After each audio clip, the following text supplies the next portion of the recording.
In the Gloaming. Dear Diary. Closing the door behind her, Sunset Shimmer leaned back against the welcome solidity and exhaled loudly. Hello, home. I've had a cruddy day. How have you been? The young woman was tall, taller than most girls her age at Counterlot High. This tended to make her stand out in a crowd, along with the scarlet and golden tresses that adorned her head.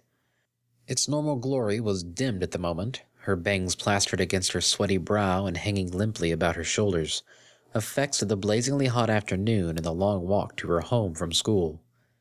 Home, for what it was worth, it was hers anyway.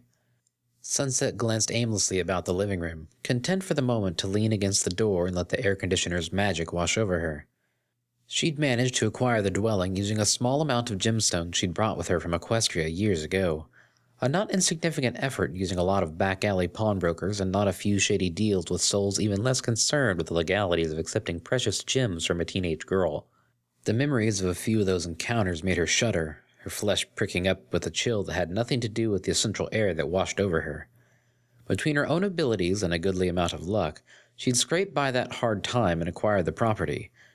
And it was all her own now, the monthly utilities paid for by more conventional means, said means being a sales job at the local department store.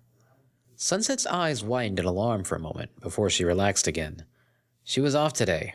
It was Friday, and she didn't have to go in until 10 on Sunday morning. Sunday, she mused idly. It was weird how much her old world and this new one meshed in odd places. Even some of the months and days had the same names. And even though the holidays were called by different titles, they fell at roughly the same time and celebrated some of the same things. I should have Sunday off. It's named after me, after all, she thought, one corner of her mouth twitching upward in a smirk. Named after me and... No. She hauled herself upright, shrugging her backpack off and tossing it across the room onto the couch. It landed with a solid whoomph, and she shook her head. Chemistry homework, trigonometry, and U.S. history. No wonder she felt beat, having to haul that lot home with her.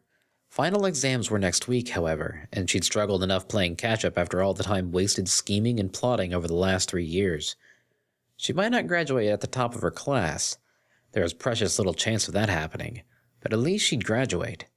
She'd worked hard to make up for the lost time over the past year, and she was determined not to let the slim chance she'd been given be wasted now. The work itself wasn't hard at all, not for someone who'd grown up in the school for gifted unicorns. Chemistry was simply a variant of basic alchemy, which she'd mastered long ago. Trigonometry was more interesting, but again simply a tool for calculations she was used to making in her head. U.S. history was a slogfest, however, and she'd spent more time on that than the others, trying to cram a whole new nation's history and people into her brain. She'd found the concept of democracy simple enough to comprehend, but the idea that a whole nation would voluntarily replace its ruler every 4 years or so, not to mention its parliamentary body even more often, bordering on the bewildering. How did these people advance so far so fast? Shaking her head, Sunset toed off one boot, sending it skidding across the room, shortly followed by the other. Wiggling her stocking toes in relief, she padded across the room and through the doorway leading into the kitchen area, running her fingers through her sweaty hair, which was rapidly becoming clammy. Ugh. The shower was calling to her with an insistent voice, but first she was going to sit down, have a snack, and see if there was anything entertaining on the brain-draining device in the living room called a television. She'd long ago managed to hack into the system and obtain free cable channels, and any guilt of this was assuaged by the dearth of legitimate entertainment programming available. She could occasionally find a decent documentary or science program, however, and that was enough of a lure to make the venture worthwhile. The stove sat smugly at the center of the kitchen, mocking her, and she declined its challenge, opening one of the cabinets above it and grabbing a box of microwave popcorn. She'd never spent much time learning cooking basics, and she was in no mood to try the thing's patience right now. Hooking the microwave's oven door open with an elbow, she popped the flattened bag into the machine and closed it up again, punching the popcorn button with practiced ease. One thing about this world, they sure knew how to serve up satisfaction, and fast, which suited Sunset just fine. Which probably explains a lot of why I'm here, she mused, leaning back against the counter and watching idly as the bag spun slowly around, surrounded by a pool of light. I've never been one to wait around for what I wanted, which is pretty much what she... No. Gritting her teeth, Sunset unconsciously imitated the typical being of the form she now resided in, staring at the bag of popcorn and willing it to cook faster as it slowly puffed up, the staccato sound of popping rising in frequency. She closed her eyes and sniffed, inhaling the delicious scent of popping corn and synthetic butter, something that part of her mind found horrific, but the rest of which found incredibly seductive. The microwave beeped and she opened it up, snatching the bag out and tearing it open, grinning like a fiend at the burst of steam that arose past her face. 10W30 weight butter flavoring or not, this was going to taste divine. She ambled back into the living room, popping a few kernels of the delicious treat into her mouth and savoring the hot bursts of flavor across her tongue. Sweet Luna's pancakes. Equestria had nothing like Orville Redenbacher. She crashed down onto the couch, curling her legs up under her and cradling the warm bag to her bosom as she glanced around, searching for the remote control for the television. For crying out loud, Her book bag shuddered beside her suddenly, a low buzzing sound emanating from within its recesses. Sunset froze, caught in mid-chew as she stared at it, a sudden feeling of delight running through her. She set the bag of popcorn down on the coffee table before her and yanked at the bag zipper, rummaging through it for a second before yanking out a worn book of moderate thickness, one that had not been issued to her by the Canterlot County Board of Education. The book bore a mark on its cover of a two-toned sun, flame licking the edges of its corona, a mark she had borne on herself until her journey to this world. It had been given to her as a gift, long ago, to transmit her thoughts to another via magic, and although the current recipient was different now, it still served the same purpose, to communicate from a student to a teacher and back again. Flipping the book open, she riffed rapidly through the pages until she reached a blank spot. Flipping back once more, she was shocked to see a golden flare as lettering slowly appeared on the page before her. Usually the book alerted her when a message had been received, but she had apparently been quick enough to catch the entry as it was being written. Her eyes fixed upon the letters as they shone a light, then rapidly faded into coherent words which she followed closely. Dear Sunset Shimmer, I was lucky enough to be able to read your latest entry you wrote last night. I apologize for taking so long to respond, but my current duties tend to prevent me from being able to write back immediately, and this is somewhat of a special circumstance. Geez, Twilight. Sunset reached down absently and availed herself of more of the warm popcorn from the bag before her, chewing slowly as she read. Getting all formal on me, are you? I guess princesshood isn't all it's cracked up to be. It was unfortunate that Rainbow and Applejack had an argument like that, but life isn't all sunshine and rainbows, as we both well know. I'm so very happy to hear how you helped them both calm down and realize that what they were arguing about was just a difference of opinion, and that every pony feels like that now and again. Every pony. Sunset shuddered slightly, feeling slightly disturbed at how alien the term sounded now, even though a few years ago it would have rolled off her tongue without a hitch. A cold pang struck deep within her at the gulf that had arisen between her old world and the one she now lived in, and she wondered if there was any way the gap could ever be bridged again. Shaking her head, she bent closer, eyeing the words as they slowly scrawled their way across the page. The script seemed slightly off, as if Twilight Sparkle was distracted. I suppose she's got her princess hat on, Sunset thought. It's too bad she can't come here more often just to get away and be herself. She absently wiped her right hand on her jeans and turned the page as the words flowed onward. I wish I could tell you how proud I am that you were the one to bring their disagreement to an end and make them see that there was a way to work things out with each other. You've progressed so much since the fall formal incident, and this is just another sign of how much you have achieved, and how much you may yet accomplish. Okay, laying it on a little thick, Twi, Sunset mumbled, grinning to herself in spite of the words.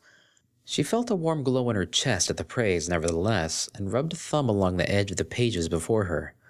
Yeah, I guess I'm doing okay. I have you to thank for that, though. My time grows short, alas, and I must cut this message short.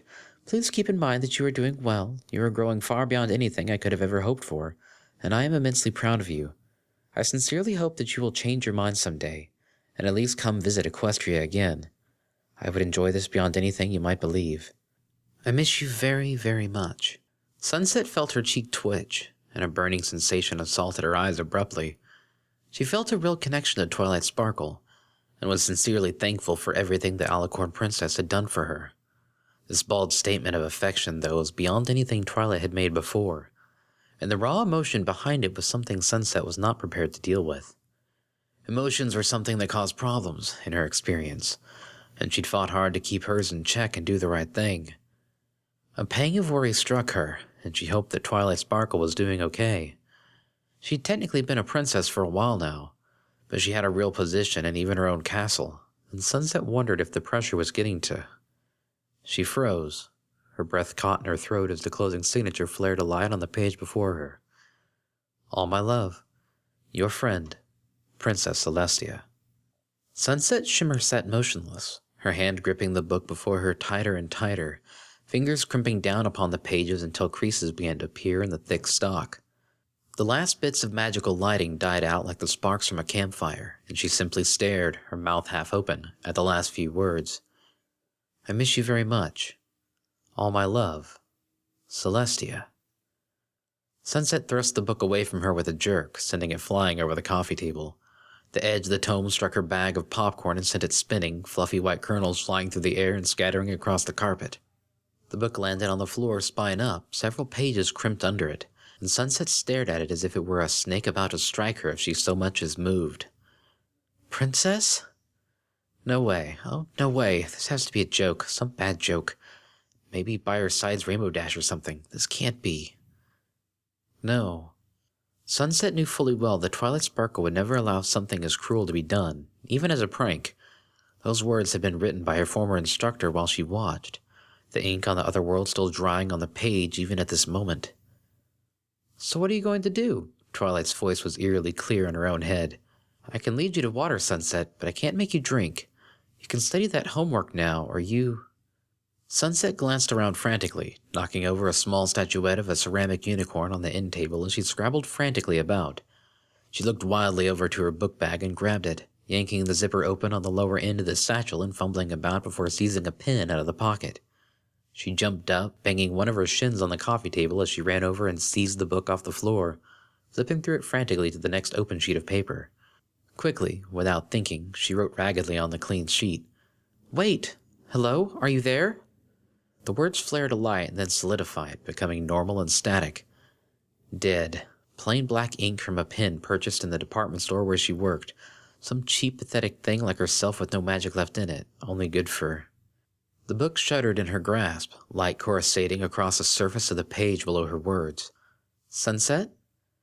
A cold chill swept over the girl as she stood in her stocking feet in the living room of a house so far away from where she had begun her life there was no way to measure it. Trembling, she put the pen to the paper again. It's me. Is that you, Celestia? Time spun out endlessly for a moment before light flared in her eyes again. Yes, my former student. Are you well? Sunset's knees unhinged and she sat roughly down, popcorn crunching underneath her in the deep shag carpet. Yes, she wrote. I'm doing okay. She paused, her hand trembling so hard she could barely write the next words down.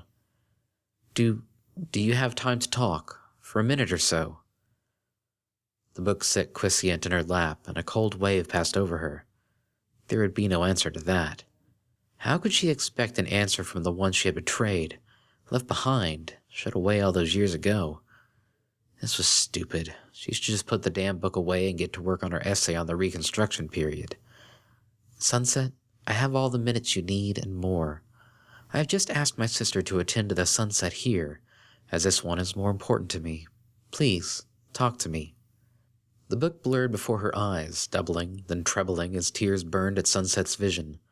Scrubbing at her face angrily, she glanced up, looking out the front window of her living room at the scarlet rays in the western sky. Funny enough, the sun's going down here too. I've had one heck of a day. Please, tell me about it. The young woman laughed out loud, sniffling hard and wiping her face again before bending down again, writing intently.